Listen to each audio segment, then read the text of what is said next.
Hey everybody, I'm here with Dorian Roepel, who is the co-founder, creative director, and are you in charge of PR for Game Sandwich or You know, More or less, we share a lot of responsibilities between the team. Yeah. well, you are the co-founder and creative director of Game Sandwich, and that's what we're going to be talking about mostly today.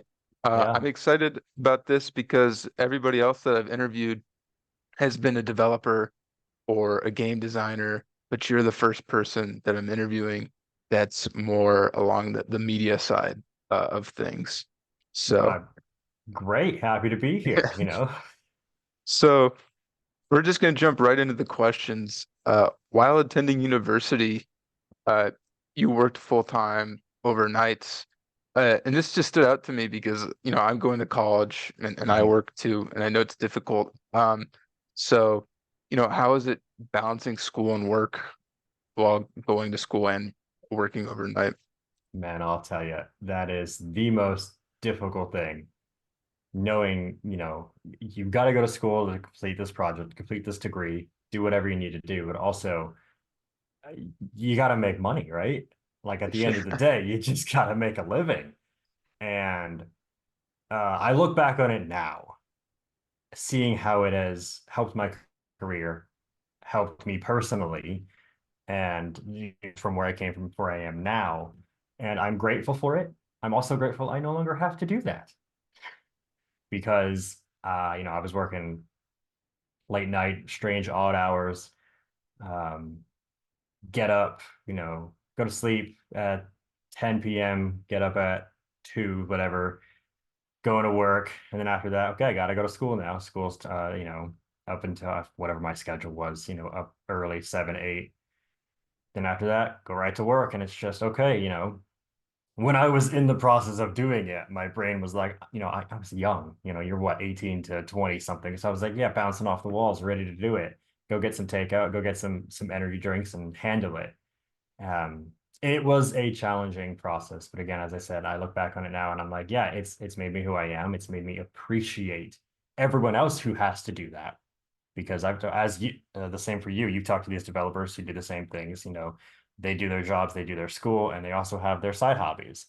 But I think doing college and doing those weird, strange hours of newscast or producing what I used to do has helped me develop into the person I am today to take on challenges to be like, yeah, I used to be able to do that. I know how it is in the trenches, weird, strange hours. And I look back on it now and I'm just like, yeah, I truly appreciate it.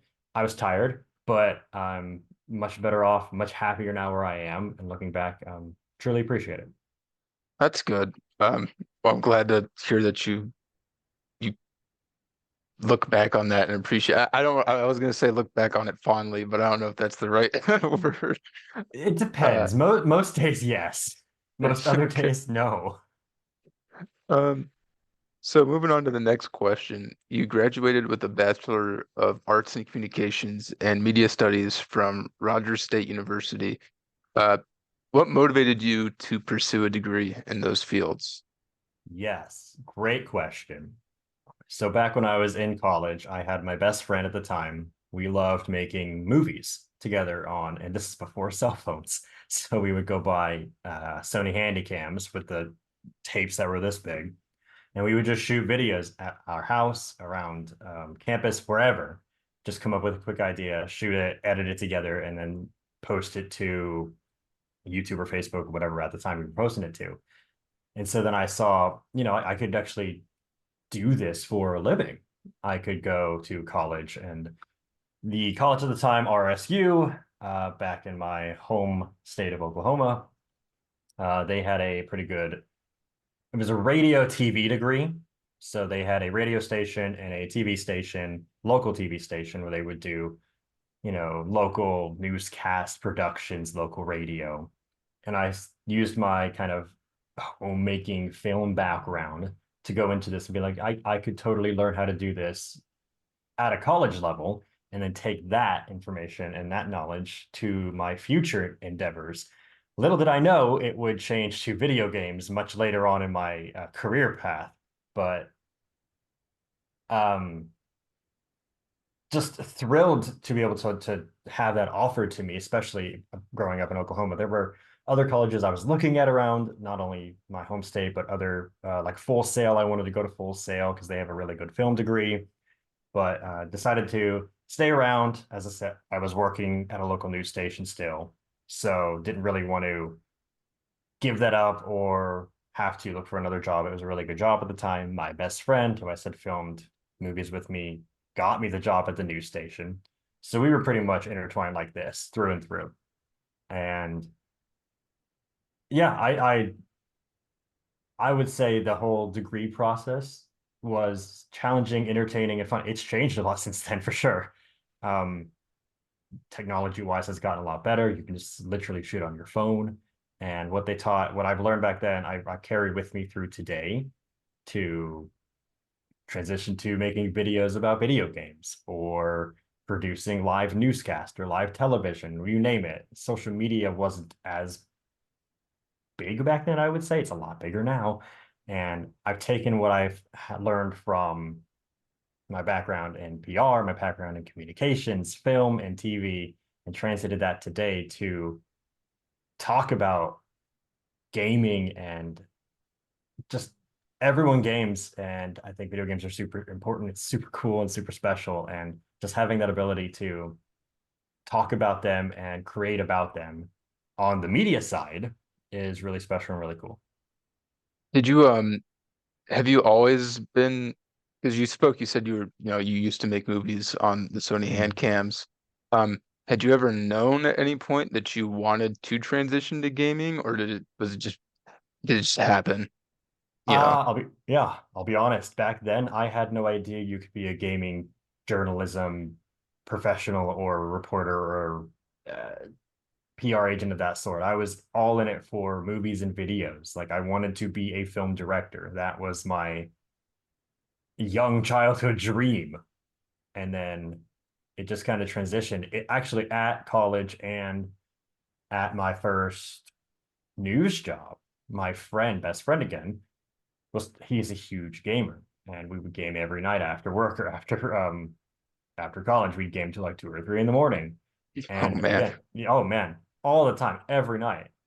So I'd just go fuel with some caffeine and stay up late playing Call of Duty until 2 or 3, and then eventually we'd all get tired and just call it a night. But he was the one that really was like, because he told me what he wanted to do. He was a videographer. That was his specialty and his forte, as I would call it. He wanted to, at the time, work for IGN as a video producer. And so I was like, you could do that? That's a thing? And he's like, yeah, that's what I want to do. And I was like, well, at the time I was working as a writer at the news station. I did, filming stuff on the side, but he was more photographer. So I was like, well, what if you produced videos and applied for the job they had, and I wrote articles and then applied for a job they had? That was ultimately our plan. Life happened, as it does. We continued to work at the news station, continue to build our careers that way.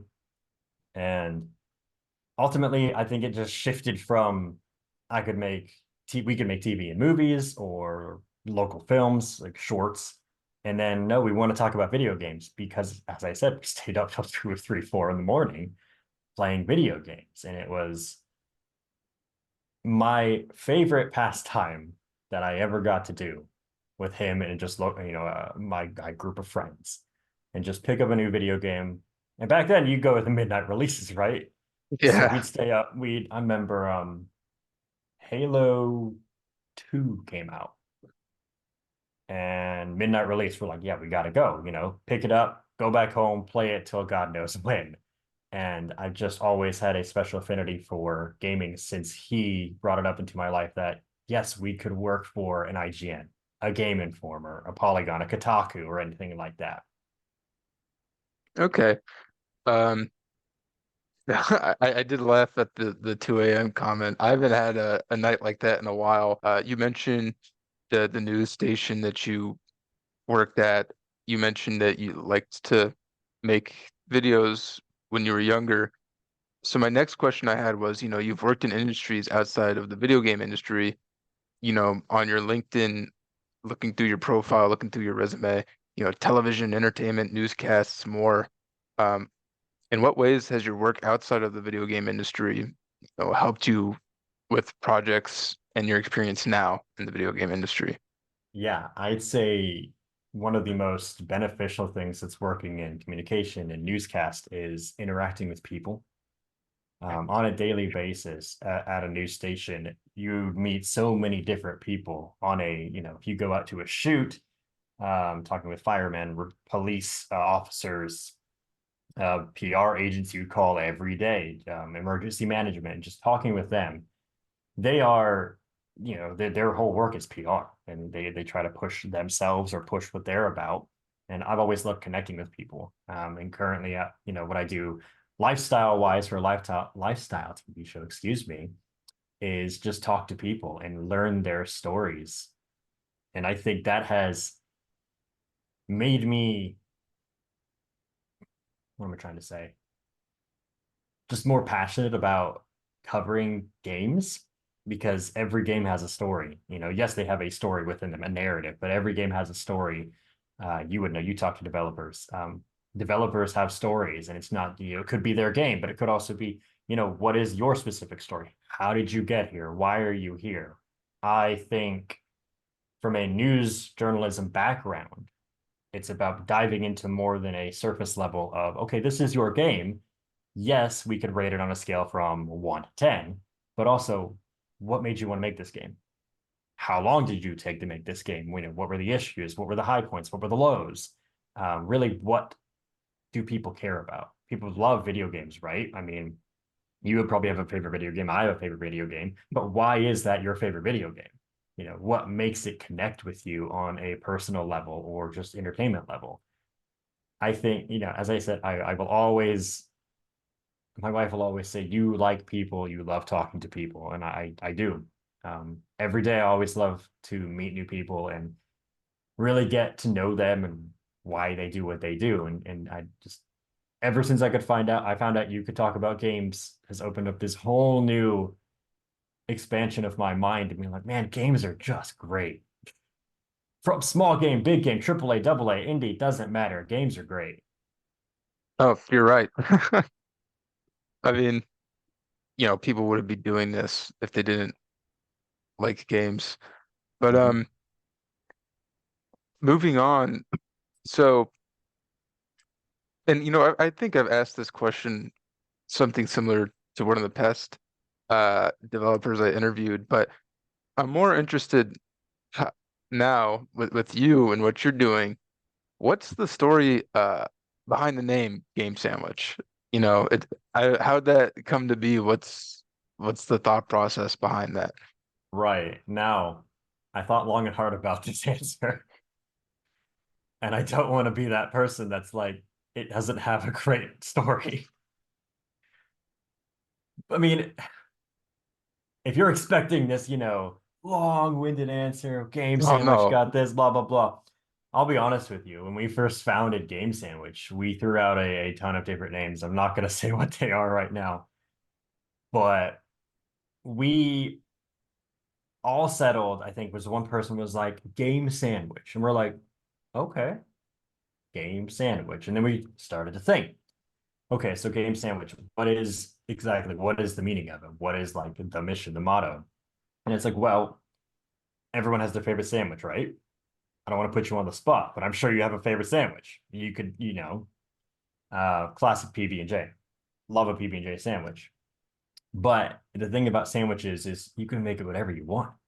You could put anything in the middle between two slices of bread and have a delicious meal. I think we just kind of equated it to games.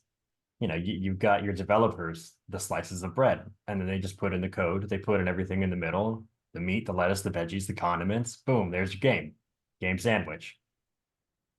Okay. I mean, that's just as good an answer as any. I mean, No, I was interested. I wasn't expecting some deep, profound answer and thing, you're but you're the you're the first person to really ask outside of everyone else. And I never really had to think about it. because But it's just like every time I have it because I've gone to the site a couple times now and I've looked at the LinkedIn page and every single time it's just been why game sandwich? Not that there's anything wrong with it, but I think Yeah. it's just an interesting choice. And but that's something that always comes to my mind is like what Mm. motivates people to name certain things what they're named, Yeah. if that makes sense. No, I Um, completely get it. I think, and you said it, it's unique, it stands out. People remember Game Sandwich. I think I love our logo. I really do. yeah. And I love our, if you watch our YouTube videos, I put together the CD drive where it pops in and out of the sandwich. I made that for like one of the first months we were together, and I was like, yeah, it's fun, it's cute. And I was like, okay, now it's sticking. I like it. We thought about upgrading it at one point. We may end up doing that, but not like change it, but upgrading it to be uh, more modern is the best way I could say it. I love it. The logo, I love the name. Makes me hungry thinking about it, honestly. Well, the CD coming out of the sandwich makes more sense. Not that it didn't Mm, make sense, but it makes more sense now after what you said about like mm. the breads, the developers, and then the condiments or like the code. Yeah, Um, yeah, yeah. so in what ways did your work before co-founding Game Sandwich help prepare the launch for the site?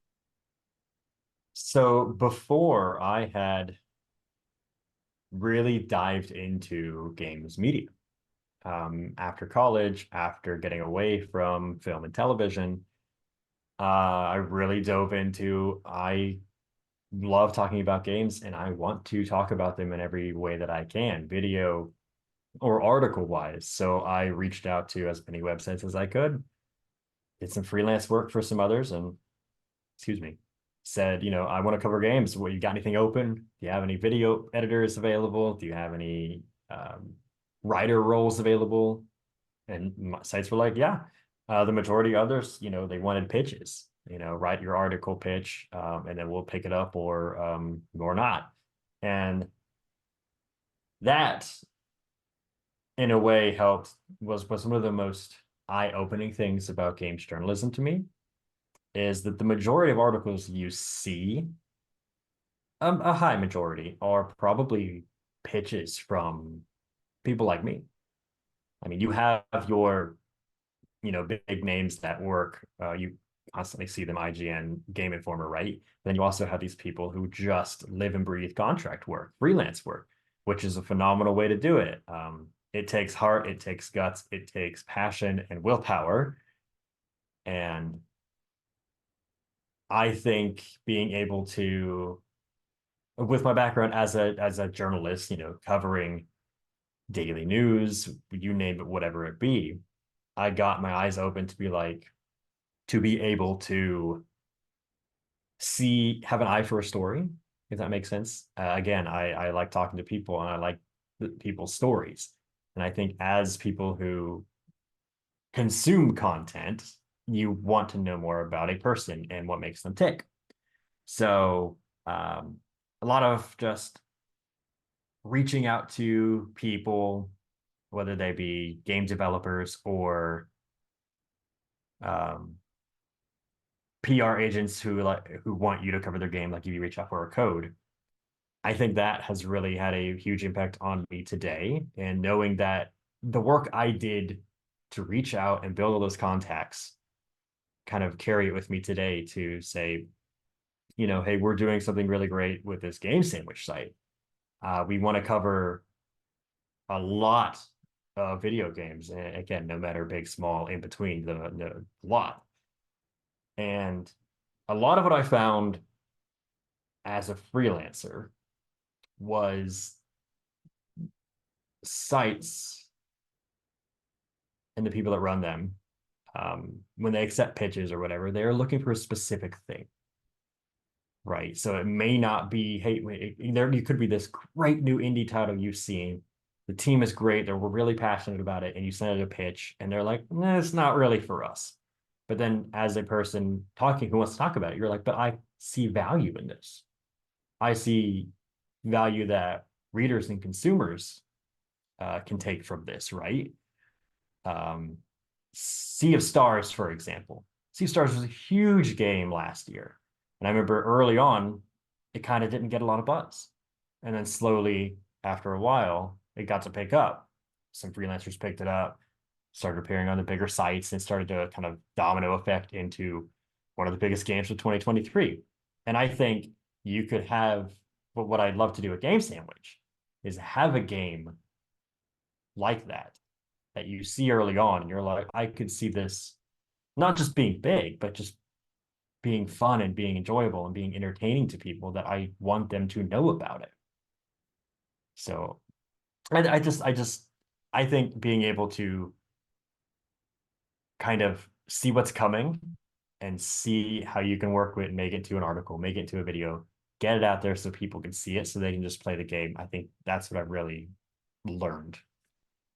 Okay. No, that's really good.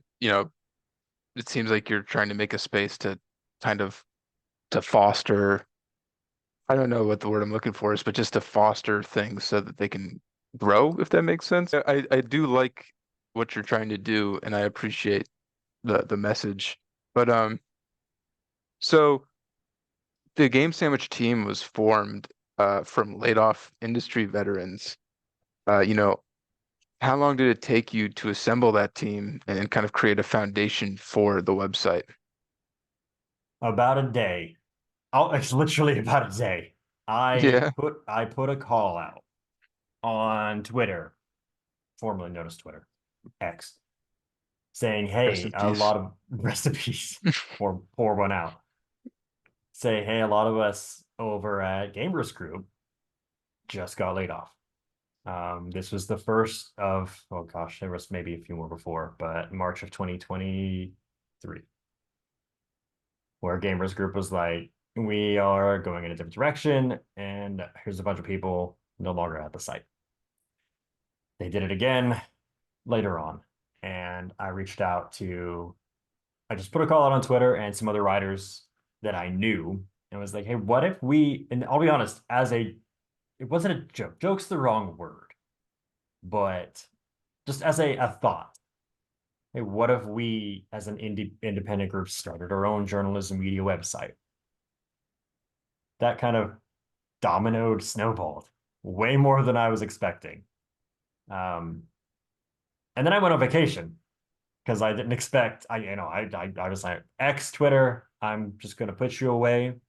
Wife and I are going to go on vacation for a bit, just kind of reset our heads because no one likes to lay off. Shout out to everyone dealing with layoffs right now. Um, Embracer and every other large corporation has decided to do that. It sucks and it's sad. So on vacation, I check my phone again, and people are like, "Yeah, I want to do it. I want this to happen." Aiden, shout out to Aiden, top-notch writer on our team, superb individual, absolutely outstanding gentleman. Um, he was the first one to kind of tweet me back out and be like, "Hey man, sign me up. When did we start?" And I'm like, "Okay."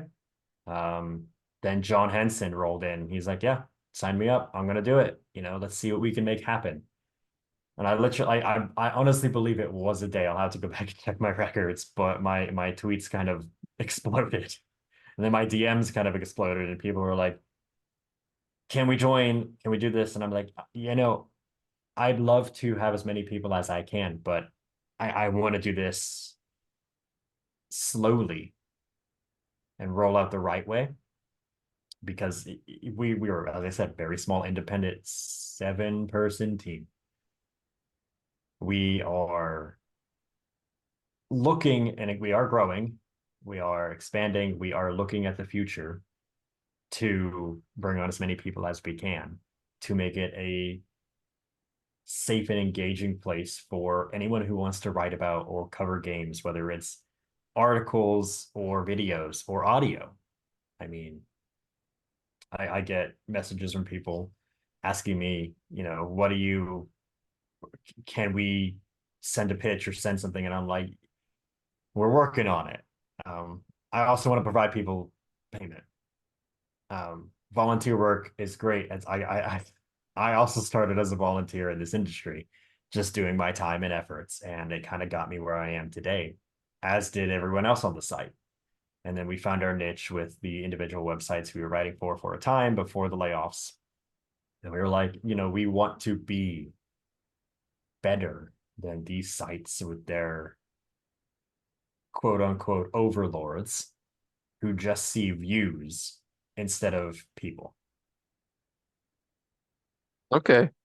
Um, so similar to that, your LinkedIn page says that one of the reasons for the founding of Game Sandwich was to create an inclusive space for people to share their passions for games.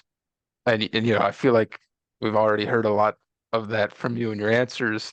But my question was, in what ways has the team uh in at Game Sandwich been developing this space for people to share their passion? Yeah. I think one of the best things we can do and continue to strive for and do is just talk about all sorts and all types of games. A game is a game. And if you have a passion to make it, you have a heart and a drive to make it, to get it out there, whether you're one person or 1,000 people. Um, again, we just love talking about games and we love to make sure we want to give people a platform where they can feel that they're not going to be unnoticed because there's a lot of big conglomerates out there, bigger websites who tend to cover what they cover, the AAA, the games that are popular and all that sorts. And nothing wrong with that. We cover the popular stuff too, but we want to give everyone a platform. Again, we cover lots of, not just, you know, AAA, AA. We cover graphic novel type games. And I've recently, someone on our team's covered graphic novel games. Um, that's not the correct term for them. I'm blanking on the correct term for them, but the novel I stylized. Yeah. I'm trying to I know that there's a term for Yeah. them. I just can't think of it right It's now. blanking. We can put a lower third at the correct name. But I've never really played a game like that. And after reading what she's written on them, I'm like, these are really fantastic because, and my eyes were kind of shut to that kind of realm of the game space. And I'm like, no, that's really super cool. Why don't we cover more of that? Why don't we cover more of, say, a mobile game or anything like that? Again, a game is a game. And if you've got a game worth talking about that you're passionate about, yeah, let us know because at the end of the day, I think everybody games, no matter what. I mean, my grandma games all the time on Facebook and stuff. It's not a game that you're going to be like seeing on Xbox or anything like that, but she loves to play games like that. And if you're developing it and you want to talk about it and you're passionate, hit us up. We love to be a space that can just talk, have a good time, and enjoy video games. Cool. No, you're right. Everybody plays games. My dad will sit in his lazy boy and play solitaire on the computer all day. Shout out Um, to Solitaire, man. Solitaire is great. I actually don't know how to play. I've never played Oh, solitaire. No, not once. Um, Moving on to our next question. Game Sandwich, this April is spending the month celebrating its first year anniversary. Just to, I guess, look back on it, do you have any moments or articles or memories from Game Sandwich's first year that you, I guess, would consider your favorite, or maybe just something that encapsulates what Game Sandwich is? so man, there's we've been doing a lot of new things recently that I'm Yeah. really excited about. We just released our first Let's Play. We played Content Warning. And if you haven't played Content Warning, it's a terrifyingly good Yeah. time. But we've been wanting to do more Let's Plays types like that. And life gets in the way. We're all busy. We all have full-time jobs. And we are hoping to make all of this Game Sandwich our full-time gig. So we can not only provide for people on the team currently, but people that want to come be freelance or work for us on a as needed basis or full time when we can offer that. I would say my favorite things, aside from like the Let's Plays and stuff like that, because we're doing a lot of new cool video stuff. And please stay tuned for that. Check out YouTube, Game Sandwich, Instagram, TikTok, as long as it lasts, and YouTube for all that's coming. But I'd say one of my favorite things that we do are our monthly themes. And I kind of pitched this early on where it was like a magazine sort of thing because you get um, Game Informer just announced they're doing their new magazines again, or not new, but they're actually owning it. But I grew up collecting magazines, and I'd love the monthly theme or the monthly cover. And so I think we do every month we do a theme. And obviously this month for April was anniversary theme because it's our anniversary, but we also want to celebrate the anniversary of video games. Say, for instance, it's the anniversary of Mario. Well, we want to talk about the anniversary of Mario. What makes it special? What's some things you may not know? Or some other types of games. I see you've got Halo in the background, Master Chief's helmet. What's the Yeah. anniversary? Something about Halo we could celebrate. And then we in the Discord ask people, what is something in gaming that is an anniversary that you celebrate? Um, uh, can I plug my Discord? I'll plug my Discord. Come on over to the Plug your Game Sandwich Discord. Discord. Yeah, come on over there. We talk about games. We talk about their stories and why they matter and the people who make and play them. Monthly themes are my favorite. I love just each week in the Discord, our own. We have a Game Sandwich Discord that we talk on, like the team members, and then we have a Discord for everyone to come join. And on our personal Discord for Game Sandwich, we're like, okay, what do we want to talk about for this month? And we list A, B, C, D, and then we vote, and then that's the one. Going forward, we have been toying with the idea of asking in our Game Sandwich Discord, hey viewers, what is our month theme that you would like to pick? And then we give them A, B, C, D, and then they vote, and that's the or that's the theme for that month. So I would say that's the favorite thing because it's just so fun to talk about and engage why this should be it or why this shouldn't be it. Okay. That that is interesting. I've been looking at the site a couple times just to read a bit and then just to learn a bit for this interview.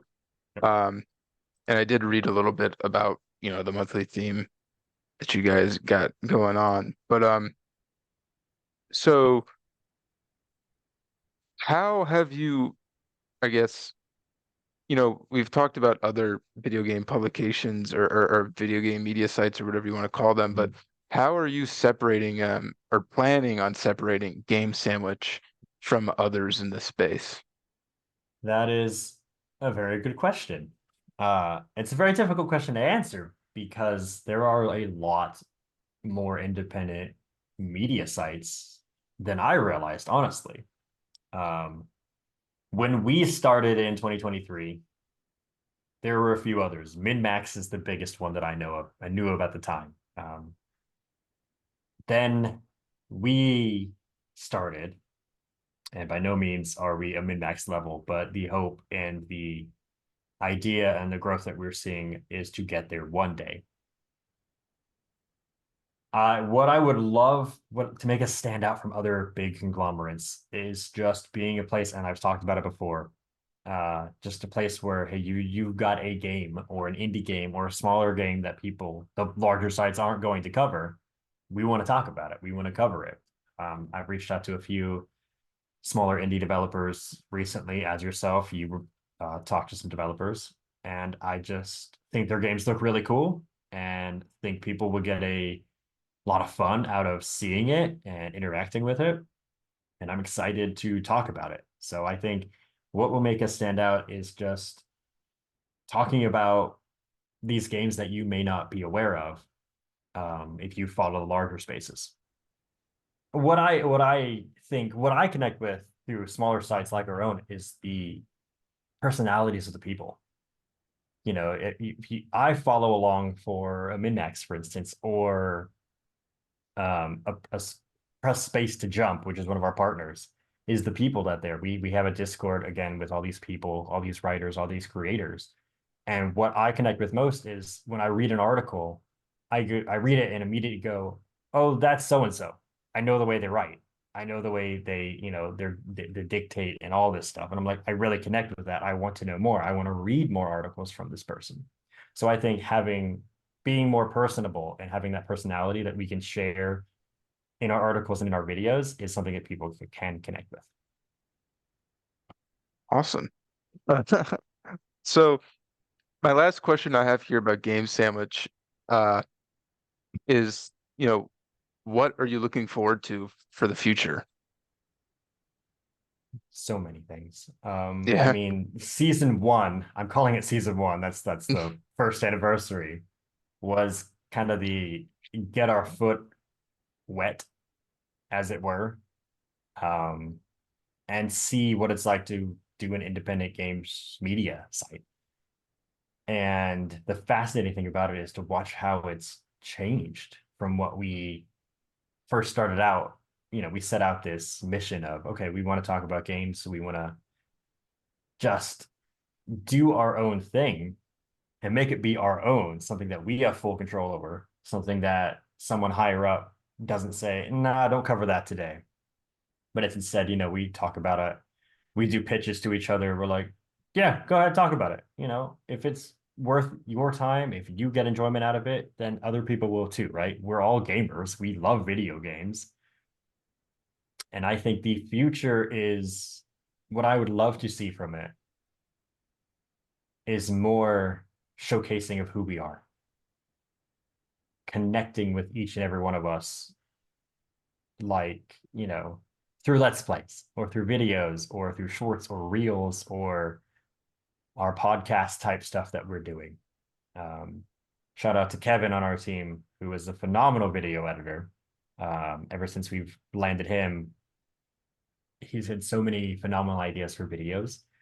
And I think that's where our future is going, is being able to create more engaging and fun content that people can connect with by asking questions or taking part in engaging afterward on the Discord or the comment section.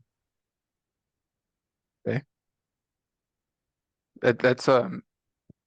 That's great. I really like, everything that you've spoken about Game Sandwich. It really, I don't know, it seems like you guys most of all are having fun with it, which I don't think that a lot of people do, or a lot of these bigger publications are doing. So, I mean, good on you guys. It sounds awesome, and I'm looking forward to keeping up with you. Yeah, So, thanks. no problem. So, we're gonna move on now from I don't know if you've I mentioned this, I say the same thing every interview. I'm moving forward now from, the questions about you to kind of some more fun questions or activities that I have in every interview. But before we get to the activities, I've got a question. What is your favorite game of all time? Oh man, that is that the most difficult question of the interview? I think it is. Some It people, it's not meant to be hard, but it's some people treat it like it's not like a trick. I'm not trying to get you guys or anything. I'm right? just curious. It changes. Okay, I will. I'll say it right now. I would say Pillars of Eternity 2, Deadfire. Okay. Love What the about it? RPG.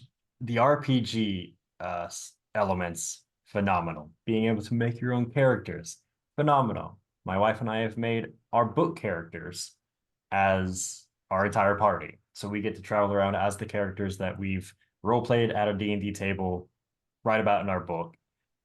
And the lore and the world is fascinating. We've beat it once. We're going through it again. It's a game you can replay multiple times because it has a few different endings. But there's also just hundreds of things to do. Um, and who doesn't love a pirate ship? Traveling around the world in a pirate ship, singing songs, singing sea shanties. Um, I don't know. I love a game where you can kind of freeform do what you want. Open world. It's open world adjacent. It has a smallish map, but The more it's like open level. yeah, That's it's kind of the it's middle term that I use. yeah, kind of like a Baldur's Gate 1, Yeah. the way I would describe it. Yeah. Anything that is more tabletop RPG aligned, I'm all for. So Pillars of Eternity 2 Deadfire, it's actually on my listed on my website about my fantasy book series. That is my favorite game there. So ask me that question again in a year, it might change, but I think for now Okay. it's Pillars of Eternity 2. Can I ask you your favorite game though? My favorite game, it's actually a tie. Um, Okay. it's the Last of Us games. I can't. I love both of them equally. I know that the Last of Us 2 is pretty, controversial within the community, but I think that the story it tells is great. Um, but Our our two favorite games actually have a connection. oh yeah, So uh, Laura Bailey okay, plays she's Abby. Abby, Yeah. and she also voiced a character in Pillars of Eternity, Jodie. Oh really? Now I'm gonna be doing some blind rankings with you. I've got three of them. Oh, Have you ever done a blind yes. ranking? No, actually, first time. So basically, I'm gonna give you some games and a prompt. There's five games, and you're not Okay. gonna. I'll give you them one at a time, but you're not gonna know what the other four are. You're just gonna rank them based on the prompt. Okay, okay. One being the best and five being the worst. One best five first. Okay. Yeah. I'm So so ready. uh, I went on Game Sandwich and I went around. I didn't read anything I've read stuff, but this particular time I didn't read anything. But I scrolled around the articles and I picked five games that you have featured in articles on the Oh, site, and you're okay. gonna rank them one through five, best to worst. Okay. Yeah, and these Best are to worst. games that you have featured in articles on Game Sandwich. That's a good man. You done your research. So the first game that you have here is Disney Dreamlight Valley. Okay. If I rank this poorly, Aiden is going to be very mad at me. Just because Um, it's five doesn't mean you don't like the game. I I'll say that.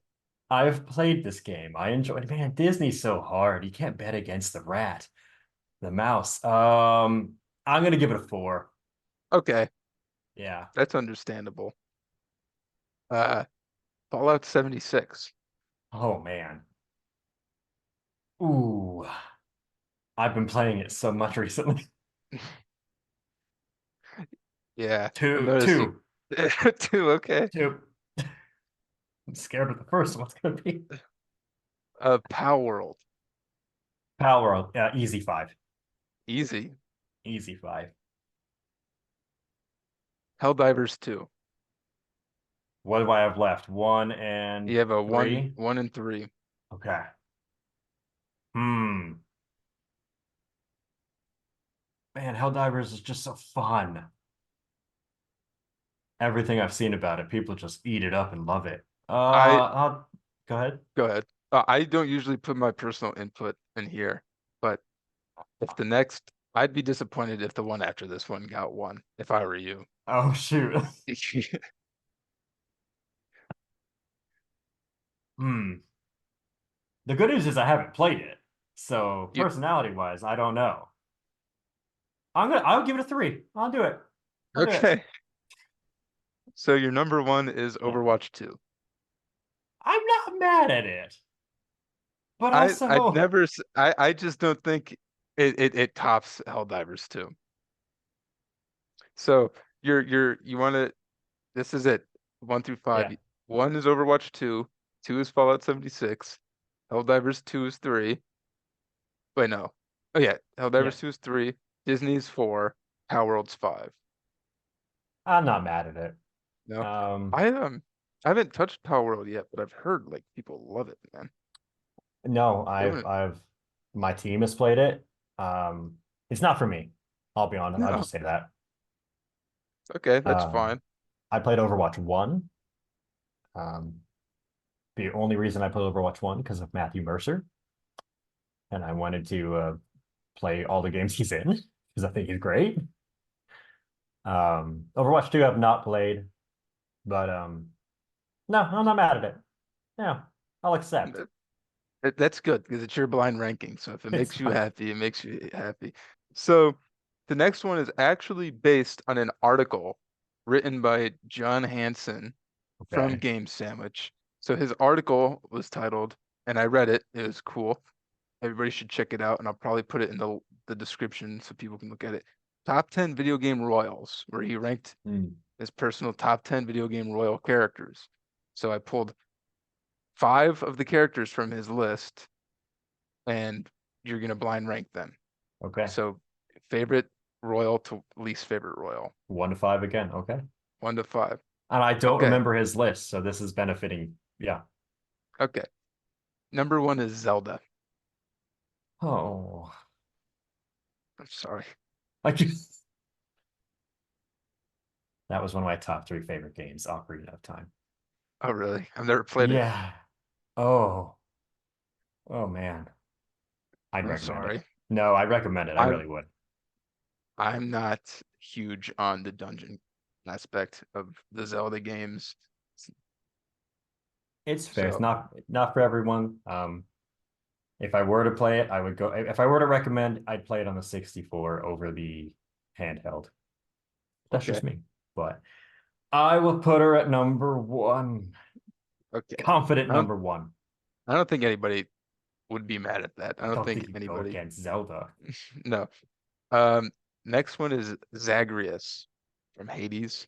I think that's Oh, how you pronounce his name, Zagreus. Zagreus. I don't know. I think Zagreus. that's Have you played Hades? Zagreus. Yes, it is very fun. I It love is a very Hades. fun game. Oh, my wife and I, many hours of Hades and Zagreus. I stand Zagreus. Number two. Okay. Um, Sidon from Zelda. Okay. Here's the thing. I appreciate the Sidon lovers out there.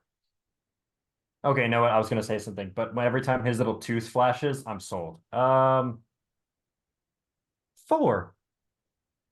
Okay. Four. All right. Um, King Bomb Bomb. Bob Omb. Sorry, That's a King good Bob one. Omb. That's from Mario 64. Well, he's in every other, he's in a lot of games, but Mario 64 is where I know him from. Five. 5. Okay. So your number 4 is Hero of Brightwall from Fable 3. Okay, okay. Yeah. So he goes Zelda, Zagreus. Wait, hold on. Did you put Sidon in number 4? Sidon was four.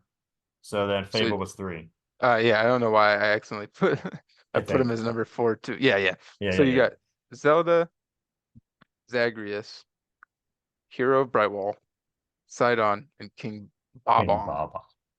That's a Bomb good Bomb. list. Well, His name's hard to say, I'll be honest. Yeah. I couldn't have made it without you guys. Um, so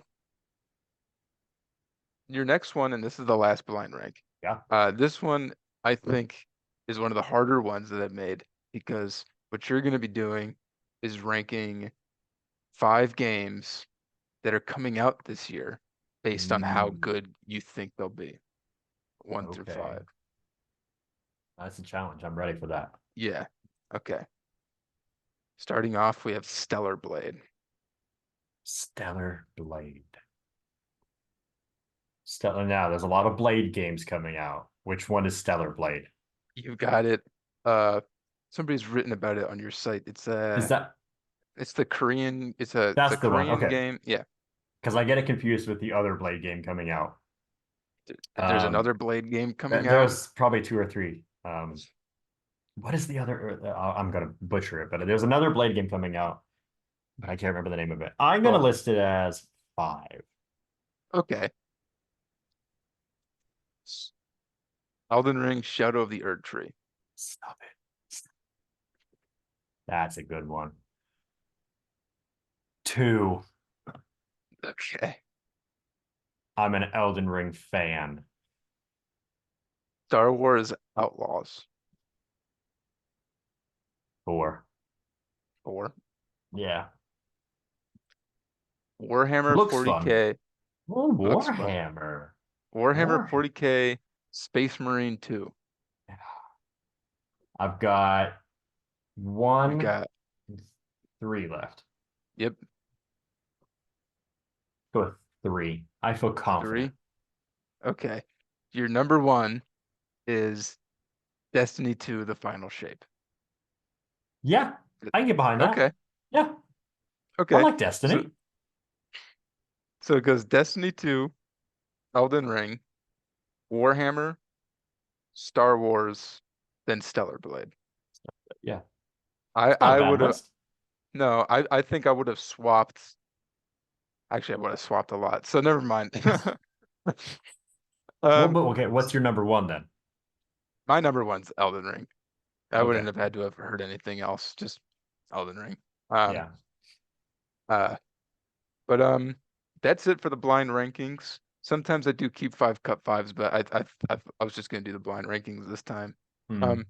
before we end off, do you have anything you'd like to share, whether that be about Game Sandwich or just anything in general? Doesn't have to be about Game Sandwich.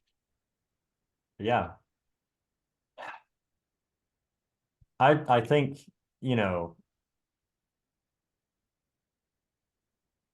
supporting anything indie, whether it's Game Sandwich, whether it's an indie developer, where it's anything, is super important. They are literally putting their own hours, their time out there to make things that are for you to enjoy, to play. And I think that if we support them, whether it's as simple as subscribing or dropping them $1 or two on a Ko-fi or Patreon or what have you, goes a long way in getting things that are indie developed supported, and talking to people.